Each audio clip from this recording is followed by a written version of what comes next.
সাংবাদিকদের অপমান করলেন মন্ত্রী কিশোর বর্মন। মন্ত্রী কিশোর বর্মন ত্রিপুরার মন্ত্রিসভায় জায়গা পেয়েই সাংবাদিক দেখলে ওনার শরীর জ্বলে ওঠে। এবার ত্রিপুরার সিপাহীজলা জেলা মেলাঘরে কর্মরত কয়েকজন সাংবাদিককে অপমান করলো মন্ত্রী কিশোর বর্মন। মেলাঘর পৌরসভা হলঘরে ত্রিপুরার ঐতিহ্যবাহী নীরমহলের জল উৎসবকে কেন্দ্র করে এক প্রশাসনিক বৈঠকের আয়োজন করা হয়। তখন মেলাঘর পৌরসভার চেয়ারম্যানের নাম করে ফোন করে মেলাঘরের কয়েকজন কর্মরত সাংবাদিককে আমন্ত্রণ জানানো হয় নীরমহলের জল উৎসবের প্রশাসনিক বৈঠকের খবর প্রচার করার জন্য। এরপর শুরু হয় প্রশাসনিক বৈঠক।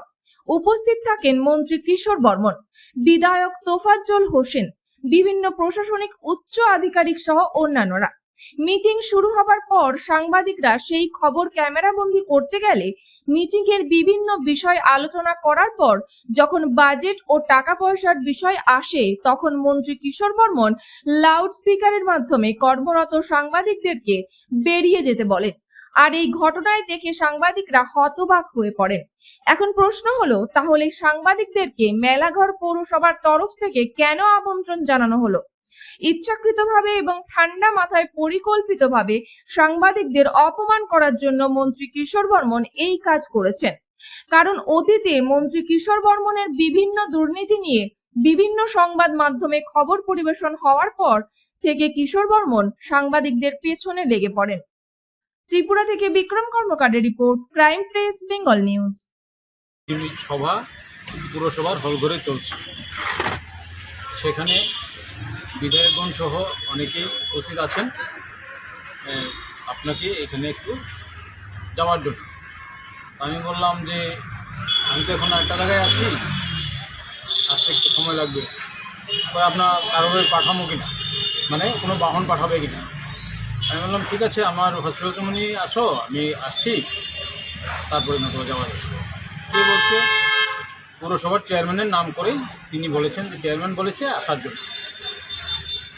যথারীতি পুরসভা থেকে একটি গাড়ি পাঠিয়েছে হসপিটাল যমুনাতে। আমি সেই গাড়ি করে পুরসভাতে আমি গিয়েছি। সেখানে যাওয়ার পর যে হলঘরে যে সভা চলছিল সেই দরজার হলঘরের দরজার কাছে যাওয়ার পর উক্ত কর্মী পদস্থ আধিকারিক আমাকে সাদরে আহ্বান জানিয়ে হলঘরে নিয়ে যান এবং নির্দিষ্ট চেয়ারে বসতে বলেন। সেখানে যাওয়ার পর আমি দেখলাম আমার আরও দুই তিনজন সহকর্মী সেখানে আছে, আমি তাদের পাশেই বসেছি। যথাযথ সভা চলছে মন্ত্রী কিশোর বর্মনের এবং আরও মহকুমার বিভিন্ন পদস্থ আধিকারিক, বিভিন্ন নগর পঞ্চায়েত, পুরসভা, ব্লক পঞ্চায়েত সমিতি সহ বিভিন্ন দপ্তরে প্রায় শতাধিক কর্মী, অফিসার, বিভিন্ন মানে পদাধিকারীর উপস্থিতিতে নীরমহল জল উৎসবের প্রস্তুতি নিয়ে সভা চলছে। যথাযথ আমরা কথাবার্তা শুনছি, ওনার যে আলোচনা শুনছি। আমরা ইতিমধ্যে আমাদের যে প্রাথমিক কাজ সেটাও আমরা করে নিয়েছি। নেওয়ার পরে আমরা বসে আছি। হঠাৎ করেই মন্ত্রী কিশোর বর্মন মাইক যুগে মানে মাইক্রোফোন নিয়ে বললেন যে সাংবাদিকরা যারা আছেন তারা বেরিয়ে যান, বারান্দায় আপনারা অপেক্ষা করুন।